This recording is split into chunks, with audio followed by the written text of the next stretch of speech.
Welcome to KVR English Academy. I am KVR English Faculty, Hyderabad. So తెలంగాణలో group 1 ఎగ్జామ్కు prepare అవుతున్నటువంటి అభ్యర్థులకు group 1 అభ్యర్థులు ఎవరైతే ఉన్నారో వాళ్ళకి నేను అందిస్తున్నటువంటి లాస్ట్ వీడియో. నెక్స్ట్ మేబీ ఈ సండే కమింగ్ సండే వాళ్ళకు లైవ్ క్లాస్ పెట్టే ఏర్పాటు చేద్దాం సాయంత్రం పూట. గ్రూప్ 1 వాళ్ళకు మాత్రమే. సో గ్రూప్ 1 వాళ్ళకి మాత్రమే కాబట్టి ఓకే ఫైన్. అప్పటి వరకు గ్రూప్ 1 ఎగ్జామ్కు ఉపయోగపడేటువంటి టాపిక్లలో పంక్చువేషన్స్ అనే టాపిక్ ఒకటి ఉంది. ఈ పంక్చువేషన్స్ అనేది 5 మార్కులకు ఉంటుంది. రైట్, ఒక అవుట్లుక్ ఇస్తాను, బాగా అబ్జర్వ్ చేయండి. So KVR English academy app download చేసుకోండి. సో డౌన్లోడ్ చేసుకున్న తర్వాత మీకు కావాల్సిన కోర్స్ ఇంగ్లీష్ పరంగా దాంట్లో ఉంటాయి. ఒక్కసారి you go ahead with that. Next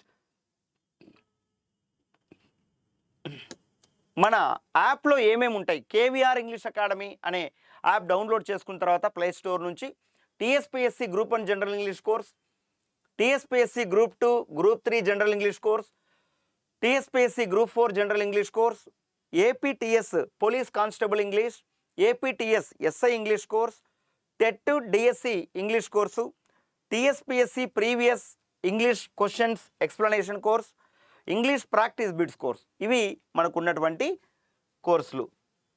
అయితే ఇప్పుడు మనం ఇక్కడ పంక్చువేషన్స్ అనే టాపిక్ మాట్లాడుతున్నాం. గ్రూప్ 1 ఎగ్జామ్ పాయింట్ ఆఫ్ వ్యూలో 2 వాక్యాలు లేదా 3 వాక్యాలు అంత మ్యాటర్ ఇచ్చి ఆ మ్యాటర్లో ఫుల్ స్టాప్లు ఎక్కడ వాడాలి, కామాలు ఎక్కడ వాడాలి, క్యాపిటల్ లెటర్స్ ఎక్కడ వాడాలి, అపాస్ట్రఫ్ ఎక్కడ వాడాలి, క్వశ్చన్ మార్క్ ఎక్కడ వాడాలి, ఎక్స్క్లమేటరీ ఎక్కడ వాడాలి అనే దాన్ని బేస్ చేసుకుంటూ ఒక 5 చోట్ల అలాగా ఇస్తూ మీకు ఒక స్మాల్ పారాగ్రాఫ్ లాంటిది ఇవ్వడం జరుగుతుంది. అయితే what is the importance and significance of this punctuations in our practical life?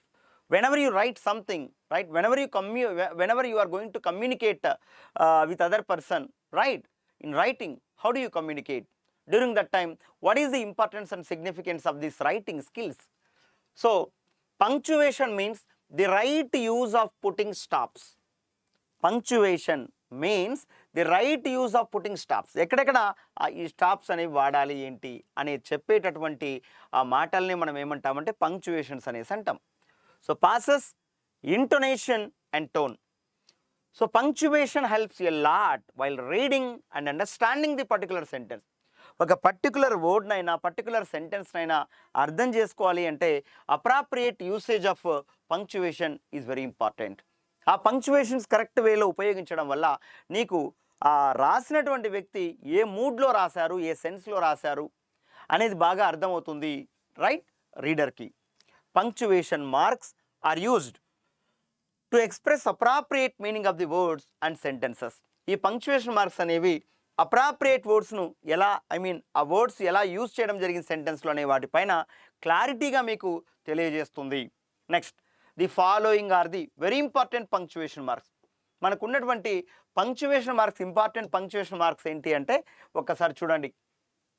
Full stop అని, అలాగనే commas, right, question mark, colons, semicolons, apostrophes and quotation marks. ఇవన్నీ కూడా చాలా చాలా ఇంపార్టెంట్ రోల్ ప్లే చేస్తాయి. Next, observe the following sentences. ఒకసారి observe చేయండి. ఈ పంక్చువేషన్ మార్క్స్ వల్ల ఉపయోగం ఏంటి? What is the use of it?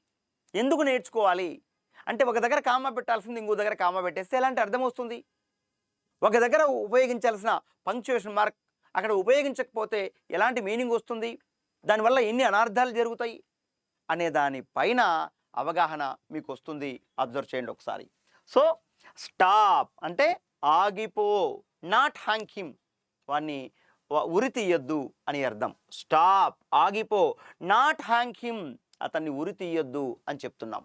Stop పక్కన కామా పెట్టడం వల్ల అలాంటి అర్థం వస్తుంది. కానీ స్టాప్ నాట్, నాట్ తర్వాత కామా పెడుతున్నాం ఇక్కడ. You should observe clearly. Stop not, ఆగకు, హ్యాంగ్ హిమ్, వాని ఉరి తీసేసేయ్ అని చెప్తున్నాం. ఒక కామా ఒక వర్డ్ పక్కన కాకుండా దాని తర్వాత ఉండే వర్డ్ పక్కన పెట్టడం వల్ల ఎంత అర్థం మారిపోయింది అబ్జర్వ్ చేయండి. ఒకటి మరణానికి కారణమైంది ఒక కామా. చూడండి, అందుకని అప్రాప్రియేట్ ప్లేస్లో మనం ఈ పంక్చుయేషన్స్ యూజ్ చేయాలి. దాని యొక్క ఇంపార్టెంట్ సిగ్నిఫికెన్స్ చాలా ఎక్కువగా ఉంది రిటర్న్ లాంగ్వేజ్లో. ఆ పరంగానే ఆలోచిస్తూ 5 మార్కుల ప్రశ్న ఈ గ్రూప్ 1 ఎగ్జామ్కు ఇవ్వడం జరిగింది. Not only to this group 1 exam, almost అన్ని కాంపిటేటివ్ ఎగ్జామినేషన్స్కి కూడా పంక్చుయేషన్స్ పైన బిట్స్ వస్తున్నాయి. ఇంకోటి చూడండి, note here A comma kills a man, observe and find the importance of usage of punctuation. దానివల్ల ఇది అబ్జర్వ్ చేసి గమనించి పంక్చువేషన్ యొక్క ఇంపార్టెన్సు మీరు తెలుసుకోండి అని చెప్తున్నాడు. లెట్స్ ఈట్ గ్రాండ్ పా అంటే అర్థం ఏంటి? గ్రాండ్ పాను తినేద్దాం, తాతను తినేద్దాం అని అర్థం. లెట్స్ ఈట్ గ్రాండ్ పా అంటే రైట్. ఇక్కడ నెక్స్ట్ వన్ చూడు, grand pa is going to be eaten అని అర్థం. లెట్స్ ఈట్ గ్రాండ్ పా అంటే, లెట్స్ డ్రింక్ అంటే డ్రింక్ తాగుదామని అర్థం, అంతే కదా. లెట్స్ డ్రింక్ అంటే, లెట్స్ ఈట్ గ్రాండ్ పా అంటే గ్రాండ్ పాను తినేద్దామని అర్థం.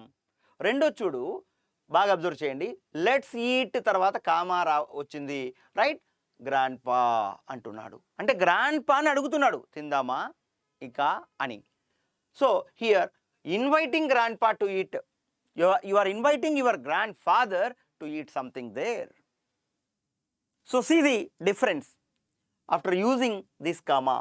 Bekkam Venkat said Ashoka was a great warrior. ఇక్కడ దీని మీనింగ్ ఏంటి అంటే, బెక్కం వెంకట్ సెడ్, బెక్కం వెంకట్ చెప్పాడు ఏమని? Ashoka was a great warrior అని. దీని అర్థం ఏంటి? Ashoka was a great warrior. ఈ వాక్యం యొక్క మీనింగ్ ఏంటంటే ఇది. నెక్స్ట్ రెండో సెంటెన్స్ చూడు, బెక్కం వెంకట్ ఈ మాటల్ని ఇన్వర్టెడ్ కామర్స్లో పెట్టాడు, సెడ్ అశోక, సెడ్ అశోక. ఈ మాటలు ఎవరు చెప్పారు? అశోక అనే వ్యక్తి చెప్పాడు.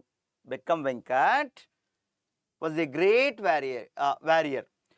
సో పైనుండేటటువంటి Beckam Beckam, Venkat Venkat, said said, Ashoka Ashoka, was a great great, warrior అంటే సేమ్ పైనుండే వాక్యమే కింద ఉంది. కానీ పైనుండేదానికి అర్థం వేరు, కింద ఉండేదానికి అర్థం వేరు. పైన అర్థం ఏంటి అంటే Ashoka was a great warrior అనే అర్థం, రెండో దానికి అర్థం ఏంటి అంటే Bekkam Venkat was a great warrior అనే అర్థం వస్తుంది.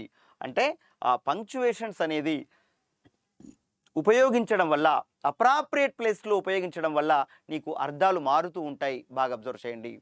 అంటే ఏవి ఎక్కడ వాడాలి, ఫుల్ స్టాప్ ఎక్కడ వాడాలి, క్యాపిటలైజేషన్ ఎక్కడ వాడాలి, క్వశ్చన్ మార్క్ ఎక్కడ వాడాలి, కామా ఎక్కడ వాడాలి, సెమీకోలన్ ఎక్కడ వాడాలి, కోలన్ ఎక్కడ వాడాలి, అదేవిధంగా అపాస్ట్రోఫ్ ఎక్కడ వాడాలి, రైట్.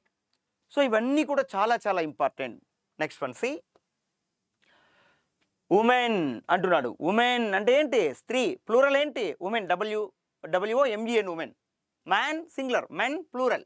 Okay fine. చూడు ఇక్కడ ఉమెన్ వితౌట్ హర్ మ్యాన్ అంటే, without women without her man అంటే ఆమె మ్యాన్ అంటే ఏంటి? హస్బెండ్ అని అర్థం. ఈజ్ నథింగ్ అంటే పై వాక్యానికి అర్థం ఏంటంటే women is nothing unless there is a man. Man లేకపోతే ఉమెన్ జీరో అనే అర్థం ఇస్తుంది మొదటి వాక్యం. కానీ సెకండ్ సెంటెన్స్ చూడు, women women exclamatory mark. Women అంటే ఎవరు అనుకున్నావు? ఆశ్చర్యాన్ని వ్యక్తం చేస్తూ చెప్తున్నారు. ఉమెన్ స్త్రీ. చూడు, వితౌట్ హర్ ఆమె లేకపోతే, ఆ స్త్రీని లేకపోతే మ్యాన్ ఈజ్ నథింగ్. ఓకేనా? మనిషి జీరో అని చెప్తున్నాడు. మనిషి మగవాడు అని అర్థం అక్కడ. So man is nothing unless there is a women అనే అర్థాన్ని ఇస్తుంది ఈ మాట. ఒక్క కామా అనేది రైట్, అదేవిధంగా ఎక్స్క్లమేటరీ మార్క్ అనేది అప్రాప్రియేట్ టైంలో ప్లేస్లో యూస్ చేయడం వల్ల ఆ అర్థాలు ఎట్లా మారిపోతున్నాయి అబ్జర్వ్ చేయండి. Next, these are my employees. These are my employees అంటే మీనింగ్ ఏంటి? These people are my employees. వీళ్ళందరూ కూడా మా సంస్థలో పనిచేసేవారే అని అర్థం. These are my employees. Employees apostrophe, employee తర్వాత అపాస్ట్రఫీ వచ్చింది, right. These things belong to my employee అని అర్థం. ఈ వస్తువులు ఏవైతే ఉన్నాయో ఈ వస్తువులు మా యొక్క ఎంప్లాయీవి అని తెలియజేస్తుంది రెండోది. సో పైనుండేదే కింద రాసాం, బట్ ఎంప్లాయీ తర్వాత అపాస్ట్రఫీ పెట్టాం, తర్వాత ఎస్ పెట్టాం.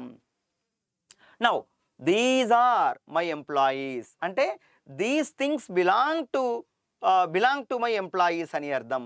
ఇది అపాస్ట్రఫీ ప్లూరల్కు సంబంధించింది. గుర్తుపెట్టుకో, ఇక్కడ ఎంప్లాయీ అంటే ఎంప్లాయీస్ అంటే సింగులర్ అని అర్థం. అలాగనే ఎంప్లాయీస్ చూడు, ఎంప్లాయీస్ అని వచ్చి అపాస్ట్రఫీ ఎక్కడ వస్తే ఇది ప్లూరల్ అనే సెన్స్ వస్తుంది, అది గమనించాలి. The above sentences clearly indicate how punctuation marks are helpful in conveying the correct meaning. ఒక కరెక్ట్ మీనింగ్ని కన్వే చేయడంలో పంక్చువేషన్స్ యొక్క రోల్ ఎలాగా ప్లే అవుతుంది అనేది బాగా అబ్జర్వ్ చేయండి ఇక్కడ.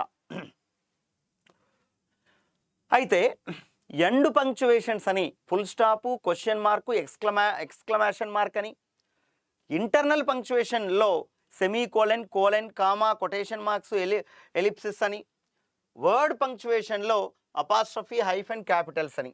రైట్. ఎండ్ పంక్చువేషన్లో 3, వర్డ్ పంక్చువేషన్లో 3, ఇంటర్నల్ పంక్చువేషన్లో 5 వస్తున్నాయి. చాలా బాగా అబ్జర్వ్ చేయండి. రైట్. అయితే ఇవన్నీ కూడా చాలా క్లారిటీగా మన యాప్లో గ్రూప్ 1 ప్రిపేర్ అయ్యేటటువంటి వాళ్ళు ఎవరైతే ఉన్నారో, right, TSPSC group 1 English course అనే దాంట్లో ఇవి చాలా డీటెయిల్డ్గా ఒక్కసారి మీరు వింటే 5కు 5 మార్కులు మీకు వస్తాయి. ఆ విధంగా ఉంటుంది.